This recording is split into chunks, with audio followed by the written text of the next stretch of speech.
இன்னைக்கு கடவுள் நம்மளுக்கு கொடுத்துருக்க வசனம் ஆதியாகமம் 49:18. கர்த்தாவே உம்முடைய ரட்சிப்புக்கு காத்திருக்கிறேன். இந்த வசனத்தை குறித்து கடவுள் நம்மகிட்ட என்ன சொல்கிறார் பார்ப்போம்.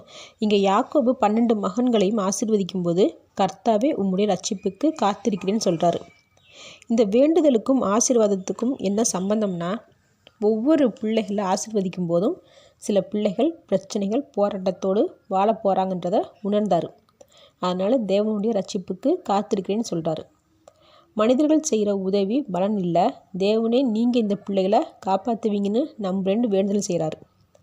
ஆனால் இந்த பிள்ளைகளுக்கு ரட்சிப்பு உடனே கிடைக்கல. மோசே காலத்தில் முதல் ரட்சிப்பு கிடச்சிச்சு. எகிப்து அடிமைத்தனத்தில் இருந்து விடுதலை கொடுத்தாரு. இரண்டாவது ரட்சிப்பு இயேசுசாமி பாவத்திலேருந்து மீட்டெடுத்து ஆன்மீக ரட்சிப்பு கொடுத்தாரு. அப்போது தன் தகப்பனாகிய யாக்கோப்பு வேண்டின ஜெபத்துக்கு பதில் கிடைச்சது போல் இன்றைக்கி நம்மளுடைய பிள்ளைகளுக்காக எவ்வளவோ வேண்டுதல் செய்கிறோம். இப்போ அது நிறைவேற தாமதமானாலும் நிச்சயமாக தேவன் அதை ஒரு நாள் நிறைவேற்றுவார்.